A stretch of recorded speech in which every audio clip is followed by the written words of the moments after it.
विस्मय हो गया ब्रह्मा आदि देवताओं को। सारे ऋषिगणों के मध्य में बैठे हुए सत्यलोक में ब्रह्मा को विस्मय हुआ, विधाता को।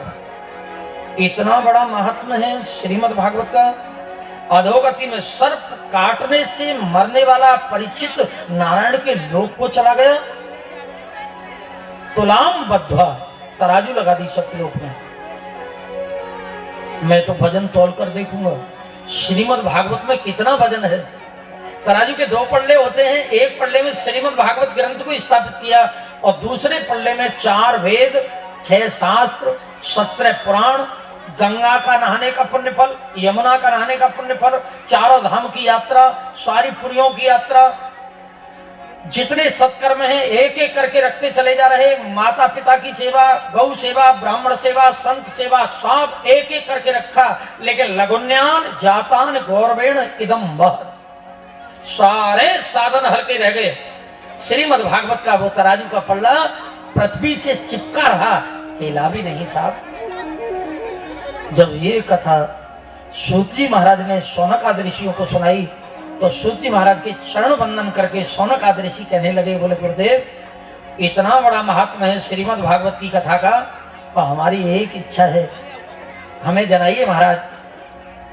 सबसे पहली बार सर्वप्रथम इस पावन कथा का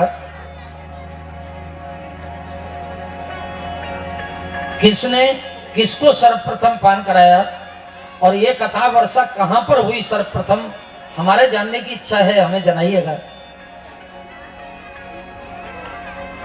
सूतोवाच, सूत जी महाराज ने कहा, अति उत्तम प्रश्न किया आपने। देखिए एक बार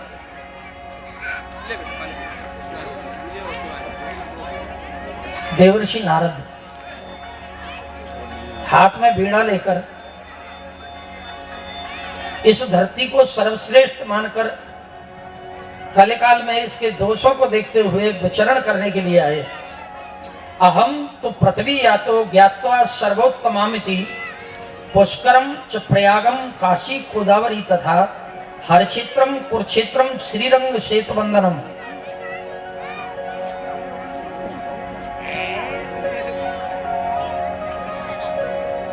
अनेक स्थानों पर गए, सर्वप्रथम कहां आए ये देखिएगा। भागवत जी का क्रम जो उतरता है ना, वो भी हमें ज्ञान देता है। सर्वप्रथम पुष्करम, अहम तो पृथ्वी या तो ज्ञात्वा सर्वोत्तमामिति पुष्करम। कहां है पुष्कर? पुष्कर कहां है? प्रेम से बोलो श्री राधे, आपसे तो बहुत नजदीक है ना। और जहां एक ही ब्रह्मा बाबा का मंदिर है पूरे विश्व में, पुष्कर जी। पुष्कर में ही क्यों आए? भारत भूमि तो सब पवित्र है, वहां कहीं भी आ जाते हैं। पुष्कर में आने का कारण क्या था, ये ध्यान कीजिए। नारद जी पुष्कर में आए हैं। पुष्कर तीर्थों का गुरु है, तीर्थ गुरु पुष्कर। तो पहले गुरु को वंदना, पीछे कुछ भी क्रिया करो, पहले गुरु को वंदन करना चाहिए तो अनिष्ट टलता है। गुरु के चरणों में वंदना किया और फिर प्रयागम। प्रयाग क्या है? बोले तीर्थों का राजा है। भाई किसी के घर, किसी के गांव में, किसी के देश में घूमने जाना है तो पहले राजा से ग्रीन कार्ड तो ले लिया जाए। नारद जी पहले गुरु की वंदना किया और फिर तुरंत प्रयागम, कहा? राजा के पास। ये तीर्थों का राजा है, तीर्थ राज प्रयाग, प्रयागम, प्रयाग गए। फिर काशी में पहुंचे भोले बाबा के पास। अनेक स्थानों पर घूमते हुए कलयुग के दोषों को निहारते हुए बाबा आगे बढ़ रहे हैं, लेकिन क्या देखा? सत्यम नास्ति तपः, कहीं सत्य नहीं देखा, असत्य ही असत्य देखा। कलयुग में हर जगह पृथ्वी पर असत्य है, असत्य व्याप्त है, कहीं कोई सत्य का, झूठे को कोई सत्य निकल जाए, झूठ से धोखे से बात दूसरी है, लेकिन झूठे ही लेना, झूठे ही देना, झूठे ही भोजन, झूठ चबेना। सत्यम नास्ति तपः, तपस्या के नाम पर पाखंड देखा, शौच अपवित्र देखा, दया कोई किसी पर करता नहीं है, दान, दान का रूप बदल गया है। प्रेम से बोलो श्री राधे। और क्या देखा? तरुणी प्रवता गए है। कलयुग में घर में बुढ़े बुढ़िया का कोई मालिकी नहीं चलता है कलयुग में। जवान जवान बहुओं का बोलवाला है।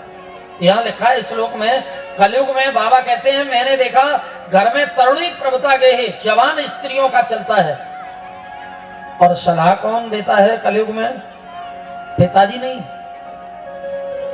पिता से सलाह नहीं लेता है, बाबा से नहीं लेता है, माताजी से सलाह लेने नहीं आता है, भाई से सलाह नहीं लेता है। शाल्य को बुद्धिदायक, बुद्धि का दाता कौन है? पत्नी का भाई। कौन लगता है वो? राधे तो बोलो यार। राधे राधे। शाल्य को बुद्धिदायक है। हमारे यहाँ ब्रज में कहते हैं, बोले कि दीवाल को बिगाड़े आरो, तो दीवाल में खड्डा कर दो तो उसे बोलते हैं हमारे ब्रज में आरा। दीवाले बिगाड़े आरो और घरे बिगाड़े राधे बोलना है भाई। राधे राधे। मैं नहीं कह रहा हूं कोई किसी का भाई किसी के यहाँ पढ़ रहा हो और मैं उसे आज ही निकलवा दूं, ये खतरा है। लेकिन सावधान हो जाना, जिसके यहाँ साला रहा उसका तो सारा राधा ही राधा हो गया, बिल्कुल कुछ नहीं रहा।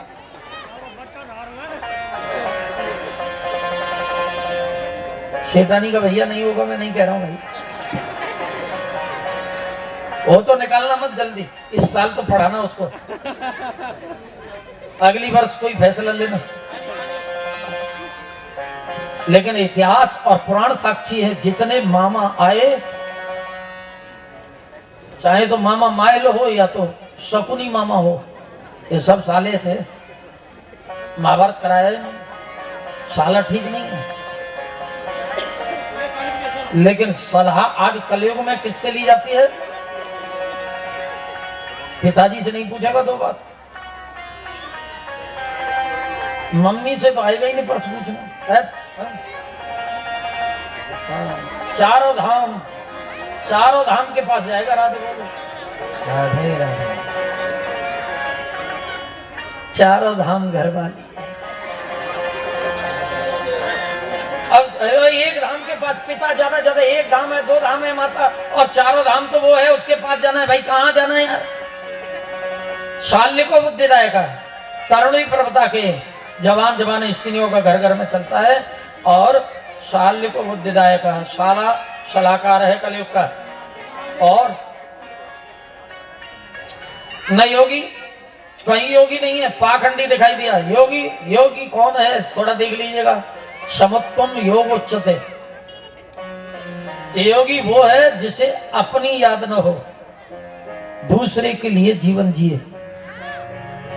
अब खोज करके देखो अपनी दृष्टि से कितने मिलते हैं। कलयुग में नारद जी को एक भी नहीं मिला, इसीलिए यहां निवेदन किया गया, न योगी न योगी नैव सिद्धोवा, न कोई सिद्ध था, न कोई योगी देखा, न ज्ञानी सत्क्रिया न रहा, न कोई कार्य कुशल देखा। कल दावाना ने नाद थे, कलयुग की दावाग्नि में सर्व साधनम भस्म काम गता, कलयुग की दावाग्नि में सारे साधन जलकर खाक हो गए, जल गए, सब साधन जलकर खाक हो गए। लेकिन एक बात बताओ, जब ये सारे साधन जलकर खाक हुए देखे संत ने, तो संत के हृदय में एक पीड़ा होने लगी, दुख होने लगा। बोले कि ये तरन तारण के साधन थे और वो भी यहाँ ध्वस्त हो गए, अब क्या करूं? संत के हृदय में पीड़ा हुई और संत ने प्रयास किया। बोले कि अब तो मुझे कुछ करना चाहिए।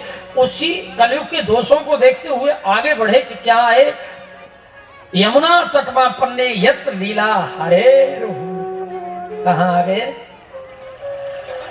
आहा, इसकी कथा सुनाई जा रही है, उसकी पीड़ा स्थली में आ गए।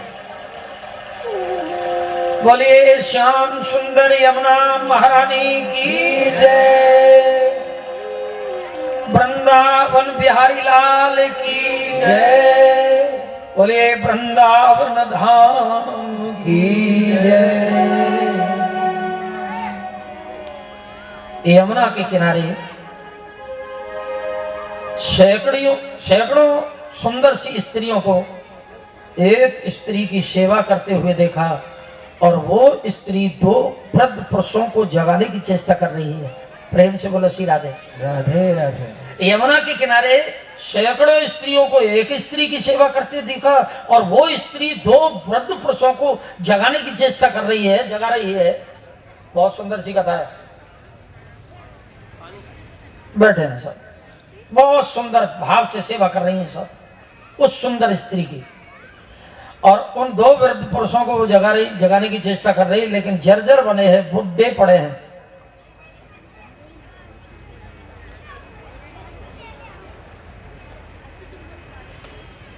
नारद जी पहुंचे, और यहां समझते चलिएगा थोड़ा सा, ये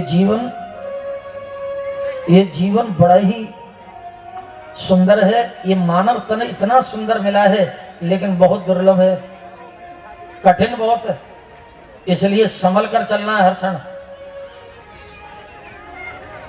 जीवन मुक्त संत हैं, सन्यासी हैं देवर्षि नारद, और सामने सारी स्त्रियां हैं, और जो पुरुष हैं वो बुढ़े पड़े हैं, अचेत हैं, मूर्छित हैं।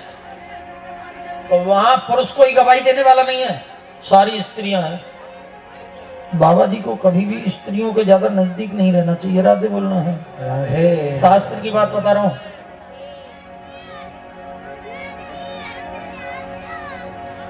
पावर ब्रेक, कृपया दूरी बनाए रखें। देखा गाड़ी के पीछे लिखा रहता है पावर ब्रेक, कृपया दूरी बनाए रखिए। बोले बंसी वाले की बहुत बढ़िया है तू, राधे बोल, बहुत बढ़िया, दूरी बनी है, दूरी बनाए रखो। लेकिन इस एक वाला ने जो दो वृद्ध पुरुषों को जगा रही थी, उसकी दृष्टि बाबा जी पर पड़ी, और बाबा को देखा तो हाथ जोड़कर प्रार्थना करने लगी, भो भो साधो क्षम तिष्ठ। हे बाबा जी रुको रुको रुको रुको रुको, क्षण मात्र के लिए मेरी भी सुनते जाइएगा। और यहां सत्य कहती है ये माता, संत का एक क्षण और भोजन का एक कण, जिसने इसका महत्व जाना वो पार होता है, और जो इसका महत्व नहीं जाता वो डूब जाता है, गटर में जाता है। ध्यान दीजिएगा, कुछ लेकर जाएं, एक एक शब्द कल्याण करेगा। जीवन में उतारना, हृदयंगम करना पड़ेगा, उसको हृदय में डीप में जाना पड़ेगा, उसको गहराई में लेना पड़ेगा। संत का एक क्षण जीवन में बर्बाद न करें। और जब भोजन करें तो थाली को पानी से धो के पी जाए। राधे बोल, राधे राधे। बोले मुंह का स्वाद बिगड़ जाएगा जी गुरु जी महाराज, स्वाद की बात करता है, स्वाद को मारने के लिए तो कथा है। ये तेरा स्वाद मर जाए, ये इंद्रियों का स्वाद खत्म हो जाए, इंद्रिय तीत हो जाए, ये स्वाद ही तो मारना है। ये स्वाद जब मर गया तो ही तो वास्तविक स्वाद आएगा। ये स्वाद जब तक नहीं मरा है तब तक तो बेस्वाद है, ये स्वाद मारना है। इसलिए चाहिए एक कण भी अन्न का न रहे पत्तल पर, खाओ मन भर और छोड़ो मत कण भर, यही है जीवन। संत का एक क्षण और अन्न का एक कण, ये संत मत है, छोड़ना नहीं चाहिए, कभी नहीं छोड़ना चाहिए, उसका सदुपयोग करें जीवन में। इसलिए ये वाला कहती है, भो साधो क्षण तिष्ठ, एक क्षण मात्र के लिए मेरी भी सुनते जाइए बाबा। बाबा संत विकट स्वरता अर्धहरणी, पराये दूसरों के लिए शरीर धारण करते हैं, मेरी भी प्रार्थना सुनिएगा। बोल क्या कहना चाहती है? लेकिन मैं तेरी जब सुनूंगा तू तेरा परिचय देगी तब लोग कहेंगे बाबा जी, और कलंक लग जाएगा मुझे तेरे बारे में पता नहीं। बोले तू जानता है बाबा जी क्यों खड़ा था उस स्त्री के पास, उसे जानता है? तो मैं क्या उत्तर दूंगा? बोल तेरा जन्म कहाँ हुआ, तेरा पिता कौन है, तेरी माता कौन है, तेरा नाम क्या है, तू तेरा सारा परिचय दे। नारद जी ने पूछा, बालाओ बात। बाला बोली बहुत सुंदर। बोले अहम भक्ति ऋतिख्याता इमे में तनयम मतो ज्ञान वैराग्य नामानो काल योगे न जर्जरो। तब से जगत जानता है मुझे, ऐसा कोई नहीं जो मुझे नहीं जानता। लेकिन फिर भी आपने पूछा है तो मैं बता रही हूं। अहम भक्ति ऋतिख्याता, मुझे अभागी को भक्ति कहते हैं। ये दोनों वृद्ध पुरुष मेरे कोई पूर्वज नहीं, मेरे कोई माता पिता नहीं है, ये दोनों ही मेरे इमे में तनेम मतो दोनों पुत्र हैं। काल चक्र के कारण ज्ञान वैराग्य नामों, इनके नाम क्रम से ज्ञान और वैराग्य हैं। काल चक्र के कारण वृद्धावस्था को प्राप्त हुए हैं। ये दोनों ही क्रम से मेरे पुत्र हैं जिनका नाम ज्ञान और वैराग्य है। ज्ञान वैराग्य बुढ़े हो गए कहाँ? प्रेम से बोलो श्री राधे।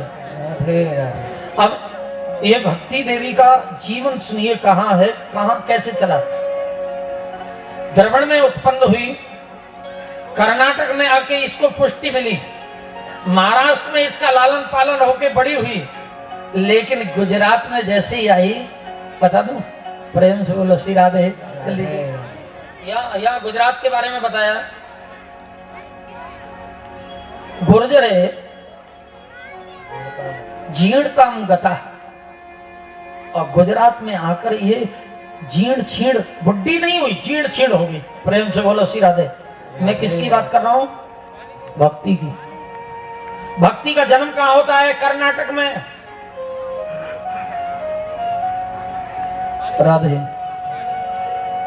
कौन है कर्नाटक? कर्नाटक माने कान। भक्ति कहां से उत्पन्न होती है? कान से।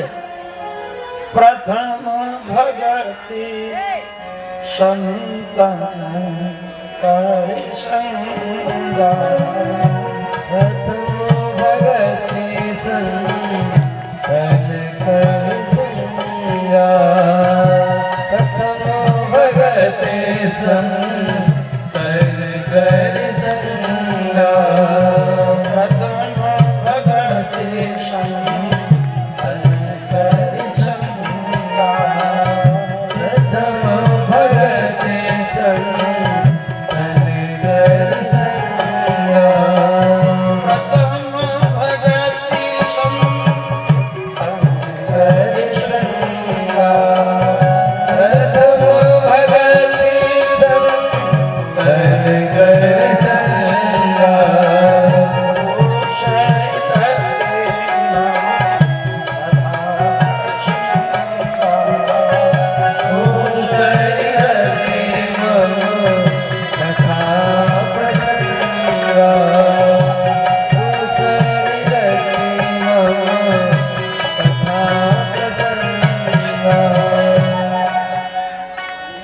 कानों से प्रथम भगत संतन कर संगा, दूसरी रति मम कथा प्रसंगा। ये श्रवण के द्वारा, श्रवणम।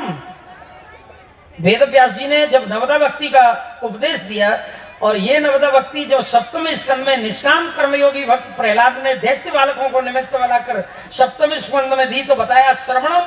पहली भक्ति का उदय कहां से हुआ? बोले श्रवणम, सुनने के बाद में कान से भक्ति का उदय हुआ। और ये गुजरात में जैसे ही आई तो पुष्ट तो थी, जवान तो थी, पालन तो हुआ था महाराष्ट्र में, लेकिन गुर्जरे जीर्णताम गता है, यहाँ आकर बुढ़ी हो गई, जर्जर हो गई। और गुजरात को छोड़ के राजस्थान को लांघते हुए जैसे ही उत्तर प्रदेश में प्रवेश किया और वृंदावन में पहुंची, धन्यम वृंदावनम तेन भक्ति नृत्य यत्र च नवीन नवीन तरुणी, जवान हो गई। कहां? वृंदावन में। आप वृंदावन में गए हैं और वृंदावन में देखा होगा, सुबह से लेकर देर रात सोने तक केवल एक ही शब्द कानों में सुनाई देगा, कहीं जन्म लेता है और वहां जाके पहुंच जाए, चाहे रिक्शे से सवारियों को ढोए, लेकिन वो रास्ता भी मांगेगा तो कहेगा बाबा राधे राधे, मैया राधे राधे राधे राधे राधे राधे, श्री राधे राधे। बिना भजन के भजन बनता है साहब, बिना भजन किए भजन बनना है। राधे राधे का नाम सुबह से लेकर शाम तक श्री राधे श्री राधे श्री राधे। और वृंदावन में तो जब भी जाओ तो एक इशारा किए दे रहा हूं आपको, बड़े भाग्यशाली हैं यहाँ बैठे हैं और मेरे दूसरी बार यजमान बने हैं साहब। वृंदावन में कथा कराई थी, मुझे मालूम है, बहुत अच्छा लगा था। लेकिन मैं आज को विश्वास दिला रहा हूँ, वृंदावन में जब भी जाओ तो अपने चश्मे को संभाल के रखना। राधे बोलो राधे राधे। और माताएं अपने पर्स को बहुत छुपा के रखते हैं, और अगर छुपाना इन दोनों चीजों को भूल जाए तो एक बात का ध्यान रखें। बोले किसका? राधे श्री राधे राधे राधे राधे राधे बोलो। और वृंदावन में और इसे भूल गए तो चश्मा ले जाएगा। एक सत्य घटना बता रहा हूं वृंदावन की, आज से करीब 10 वर्ष पहले की, यही गुजरात से।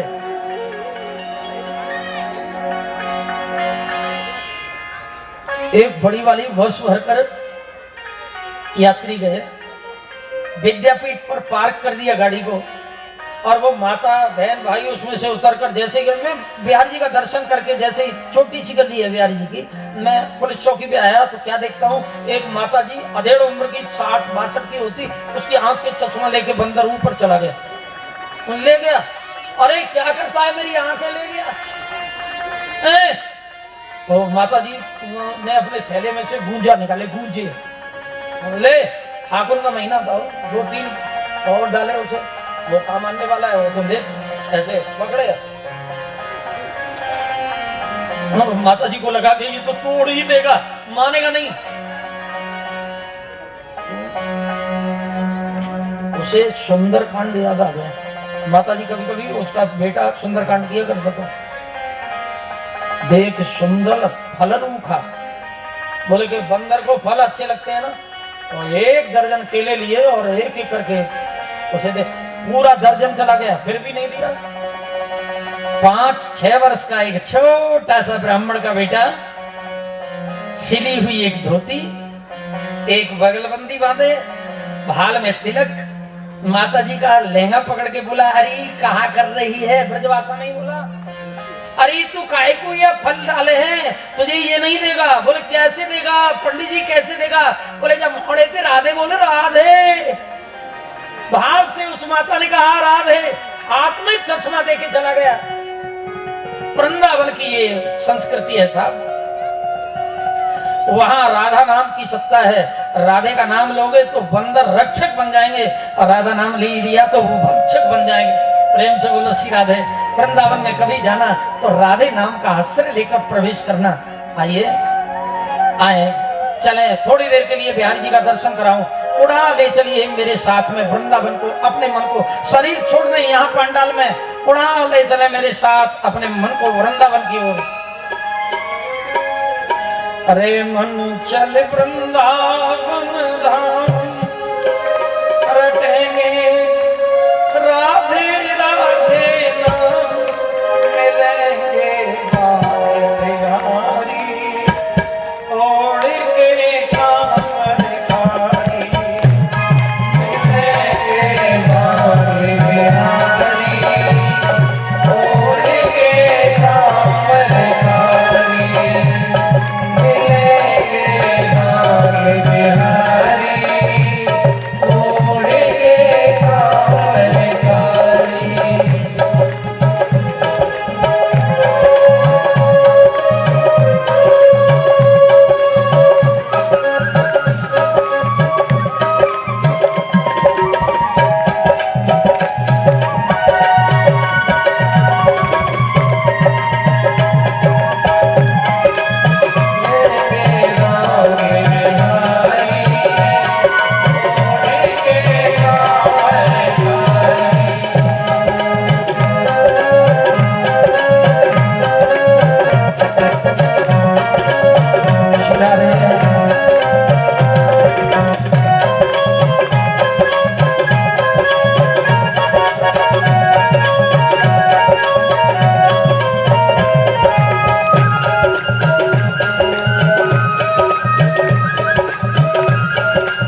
वृंदावन के अंदर जाके देखो तुम, भक्ति का तो बिल्कुल युवान रूप दर्शन होगा आपको वृंदावन में। भक्ति तो बिल्कुल युवान है, लेकिन ज्ञान और वैराग्य का यहाँ भी आज भी कोई खरीदार नहीं है। हमारे रसिक संत वृंदावन में निवेदन करते हैं, बहुत सुंदर रसिकों ने लिखा, ज्ञान वैराग्य जहां बटत जेवरी। जेवरी जानते हो जेवरी? अरे सब यार मुरैना, पूरा मुरैना, ग्वालियर, हाँ तो यार जेवरी, राधे बोलो यार, जेवरी। राधे ज्ञान वैराग्य जहां बटत जेवरी, ज्ञान वैराग्य तो जहां जेवरी रस्सी बटते रहते हैं। मुक्ति भरत जहां पानी, मुक्ति कौन? मोक्ष, जिसके लिए हम तरसते, जिसके लिए हमें शरीर मिला है, साधन धाम मोक्ष कर द्वारा, वो मुक्ति तो वहां राधा रानी का पानी भरती है साहब। और ज्ञान वैराग्य जहां जेवरी रस्सी बटते रहते हैं, खुजलाते रहते हैं सर, गाल खुजा में, राधे बोलो, क्या करे राधे। ज्ञान वैराग्य का कोई खरीदार नहीं वहां। वैराग्य आज वैराग्य और ज्ञान है नहीं, भक्ति है साहब। भक्ति केवल वृंदावन में भक्ति का दर्शन होता है, ज्ञान वैराग्य का आज भी कोई खरीदार नहीं है साहब। लेकिन